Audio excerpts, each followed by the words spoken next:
Dans un scénario sombre et terrifiant, YEG s'agenouille en sanglots, clamant qu'il ne mérite pas le destin qui lui est imposé, car il n'a commis aucune erreur. Soudainement, une femme énigmatique tire sur YEG, le propulsant hors d'un avion. Malgré une blessure au front, YEG reprend conscience. Ce cycle de renaissance a commencé il y a 7 ans.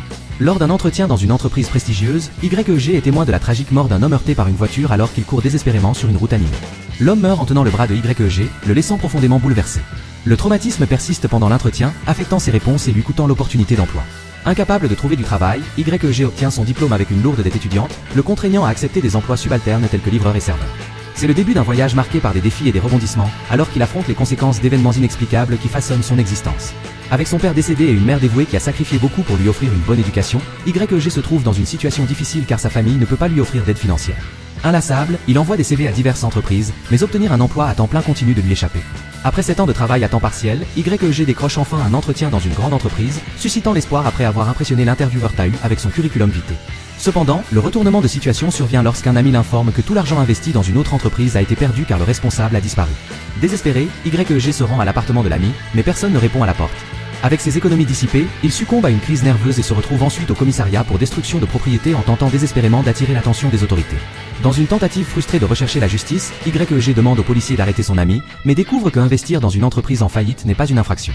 Le soir, en retrouvant sa petite amie Jisoo, il réalise qu'elle est accompagnée par un autre homme qui lui offre des fleurs. Après le départ de l'homme, YEG s'approche, montrant des signes d'avoir bu. Jisoo, remarquant sa difficulté financière, lui remet une enveloppe, mais il l'interprète comme de la charité, se sentant plus comme un fardeau que comme un partenaire.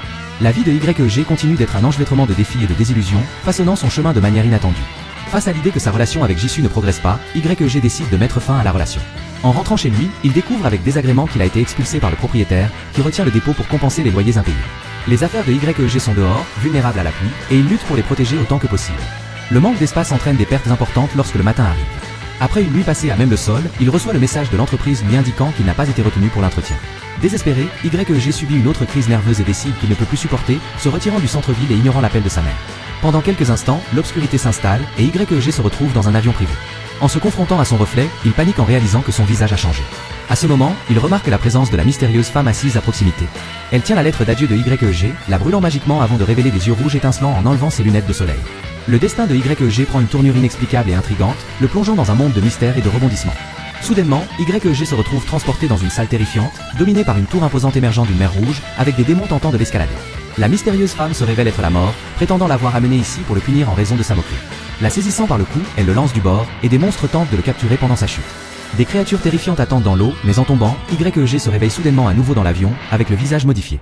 La mort est présente et explique qu'il affrontera 12 morts supplémentaires en guise de punition. Son âme fusionnera avec 12 personnes au bord de la mort, et il périra, peu importe l'endroit.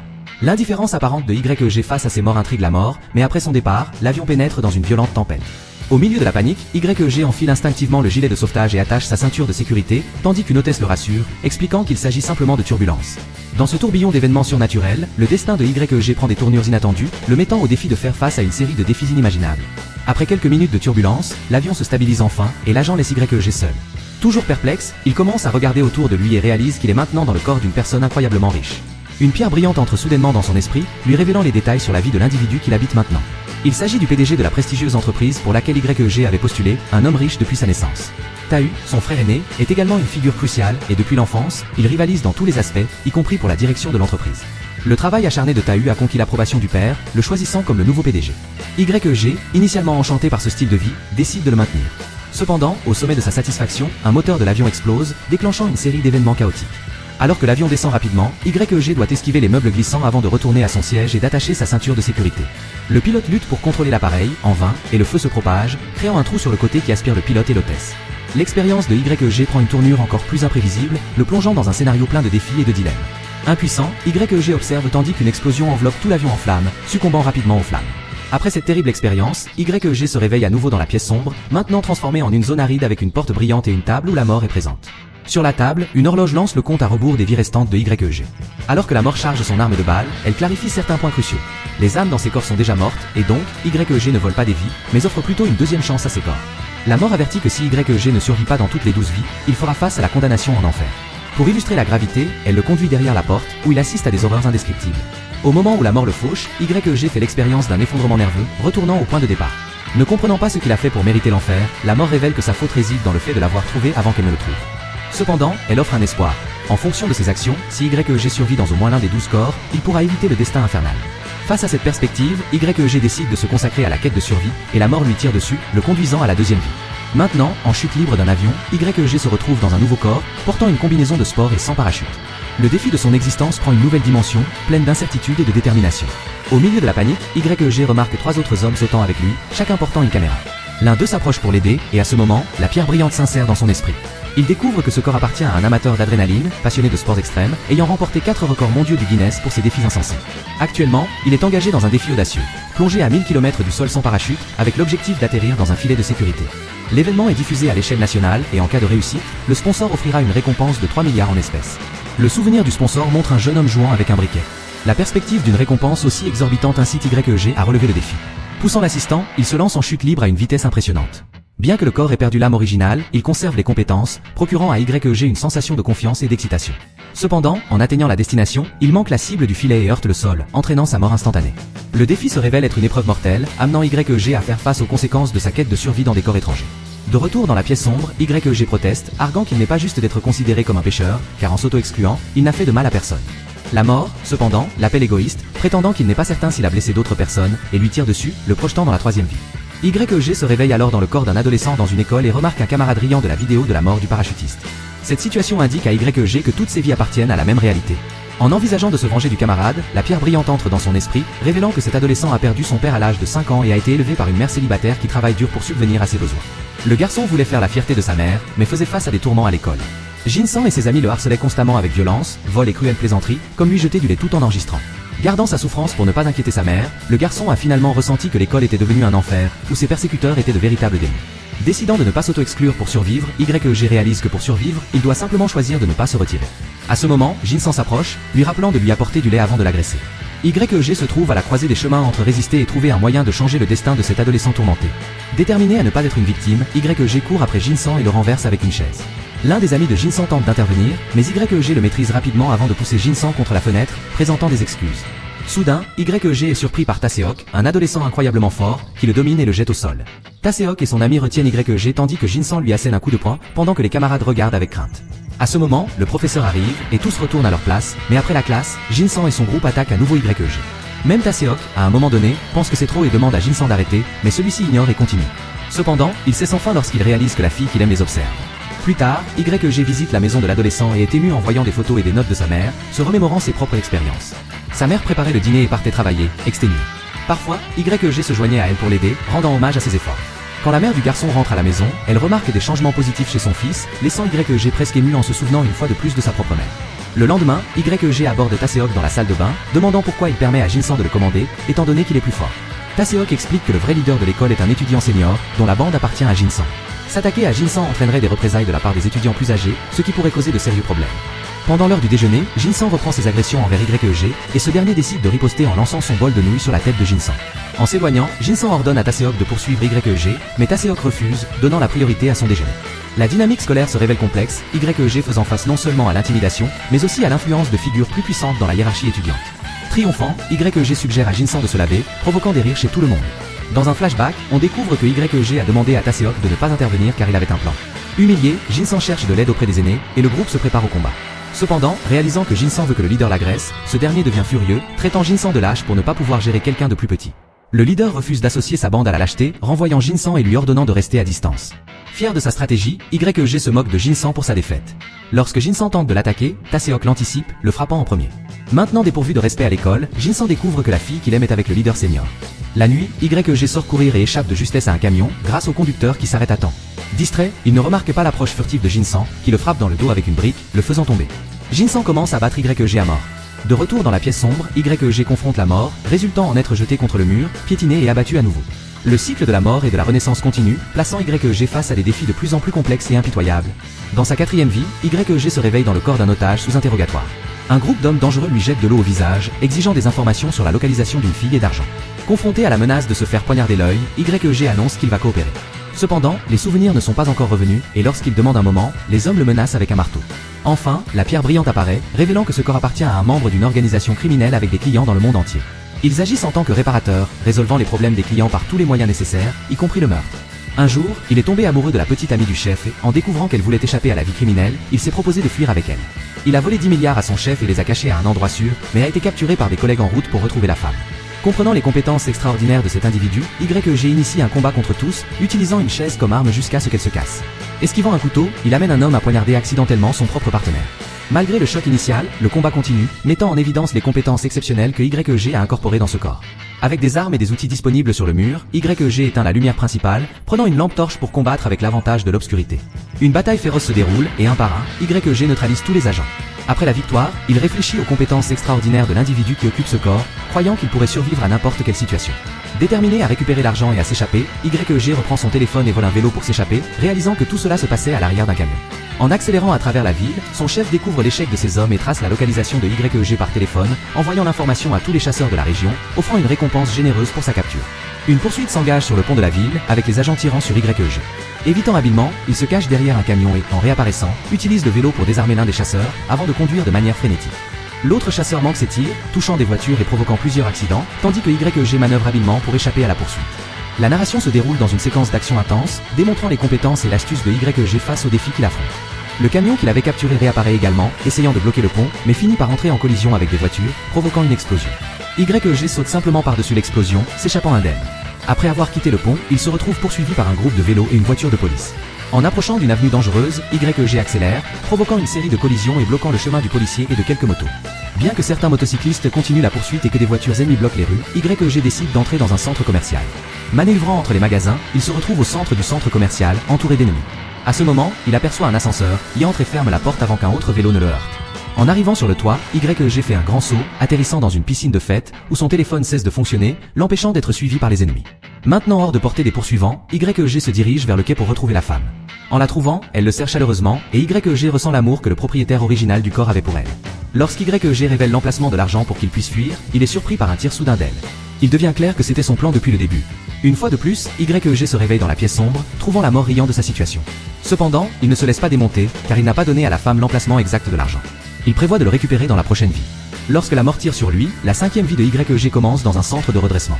Il se retrouve dans une cellule minuscule, plongé dans la panique, mais un gardien apparaît pour le conduire à sa cellule réelle. En chemin, d'autres détenus le menacent, lançant une balle contre la clôture et lançant des regards intimidants. En arrivant à la cellule, il découvre qu'il aura des compagnons et sera libéré dans 4 jours.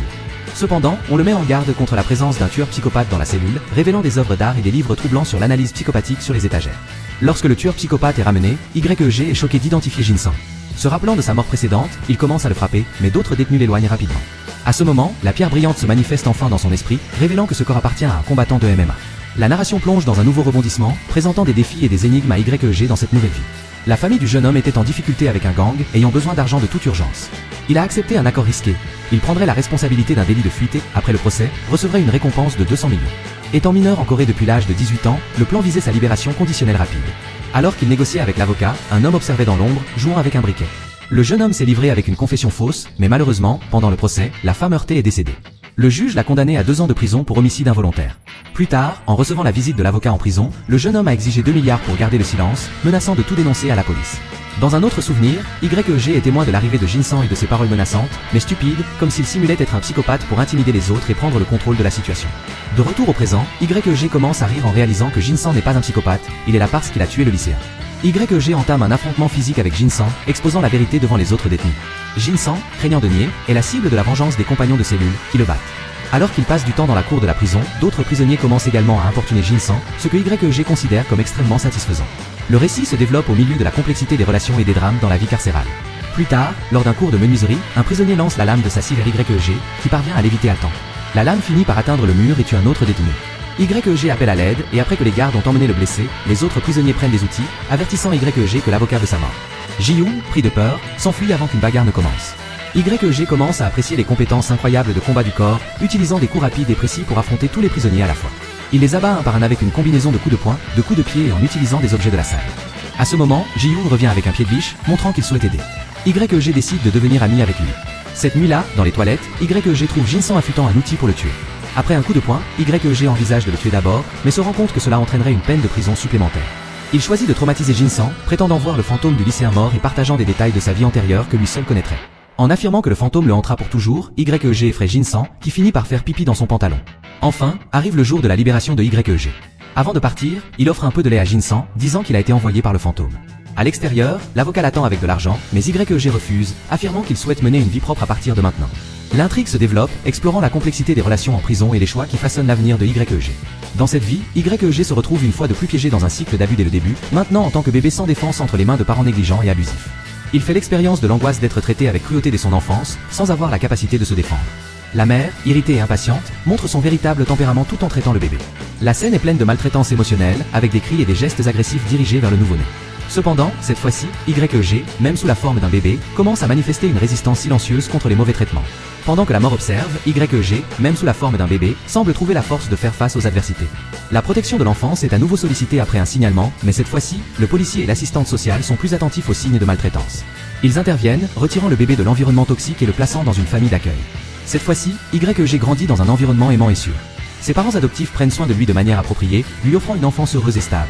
À mesure que YEG mûrit, il s'efforce de surmonter les défis que la vie lui impose. Le temps avance, et YEG, maintenant un jeune adulte, se retrouve une fois de plus face à la mort. Cependant, cette fois-ci, son parcours a été marqué par une rédemption personnelle. Il remercie la mort de l'avoir guidé à travers plusieurs vies, lui permettant de trouver la force intérieure nécessaire pour surmonter les adversités. Avec un regard déterminé, YEG se lance dans l'inconnu, prêt à affronter le prochain chapitre de son existence avec la sagesse acquise au fil de ses vies tumultueuses. Amae, furieuse après la visite de l'assistante sociale, décide de prendre des mesures plus extrêmes. Elle jette YEG par terre, démontrant un total mépris pour sa sécurité. Ensuite, elle tente de l'étouffer avec un oreiller, révélant l'étendue de la cruauté présente dans cette vie. Le récit suggère un environnement dévastateur et l'absence de protection pour le bébé sans défense, reflétant la vulnérabilité de YEG face à un cycle d'abus qui semble inévitable à ce stade précoce de sa vie. Dans cette 7e vie, YEG se retrouve confronté à une situation différente, occupant désormais le corps d'un mannequin populaire. Le choc initial survient lorsqu'il réalise que son casier est sur le point d'expirer, indiquant une urgence d'agir.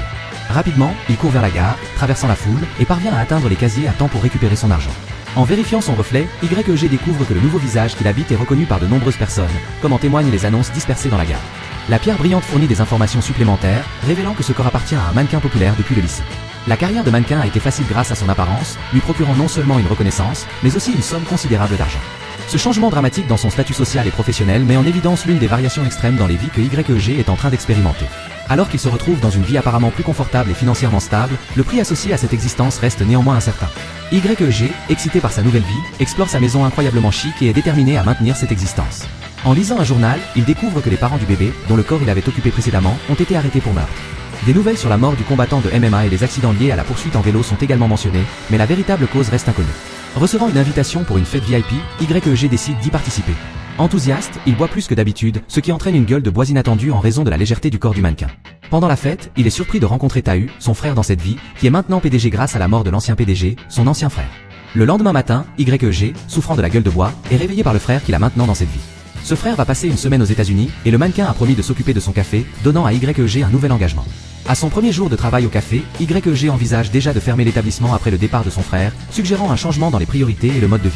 Choqué de voir Jisoo, YEG est submergé de souvenirs des moments spéciaux qu'ils ont partagés et du jour où ils se sont rencontrés, lorsque les papiers de Jisoo ont été emportés par le vent et que YEG les a retrouvés.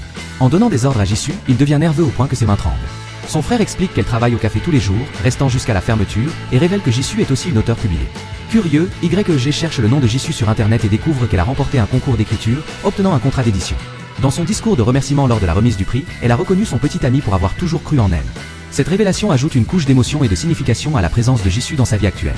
En réalisant que l'enveloppe que Jisoo a essayé de lui montrer ce jour-là ne contenait pas de l'argent de pitié, mais plutôt son prix en tant qu'auteur, YEG ressent une profonde culpabilité. Il se précipite vers la librairie pour acheter le livre de Jisoo, se souvenant qu'elle lui avait dit qu'elle mettait ses expériences personnelles dans ses histoires. En lisant le roman, il découvre que de nombreuses situations ressemblent aux moments qu'ils ont partagés, comme le jour où il était jaloux de la collègue de travail de Jisoo et quand ils se sont dit « je t'aime ». En pleurant, YEG se rend également compte que la librairie vend le stylo chic qu'il avait promis d'offrir à Jisoo en cadeau. Il l'a acheté en secret, gravant son nom dessus, mais le stylo s'est perdu quand il déménageait ses affaires sous la pluie.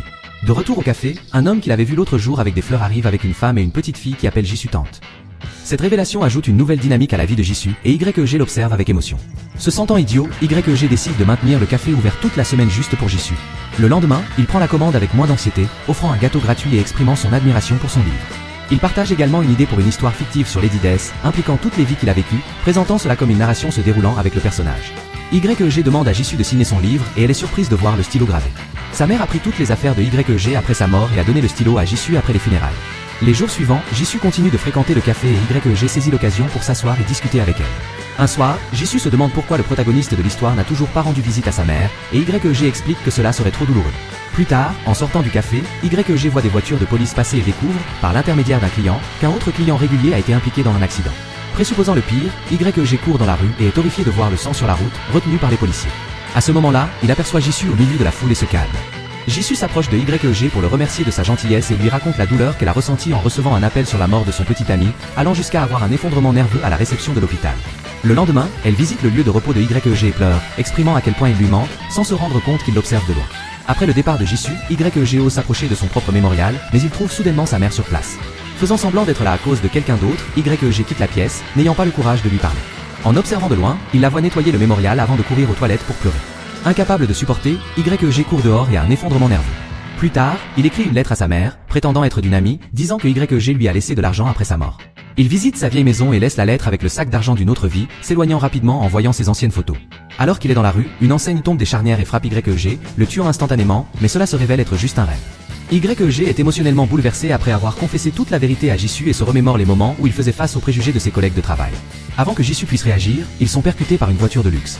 Jisoo meurt instantanément, mais YG est toujours en vie et reconnaît le conducteur comme étant Tahu. Il réalise que Tahu est le même homme avec le briquet et est lié à toutes les vies qu'il a traversées. L'avocat, qui est également dans la voiture, s'enfuit en voyant les corps. En remarquant que YG est toujours en vie, Tahu enfile des gants pour s'occuper de lui. Peu de temps après, YG se réveille à nouveau dans la pièce sombre et, pris de colère, se précipite pour prendre l'arme de la mort et lui tire dans la tête.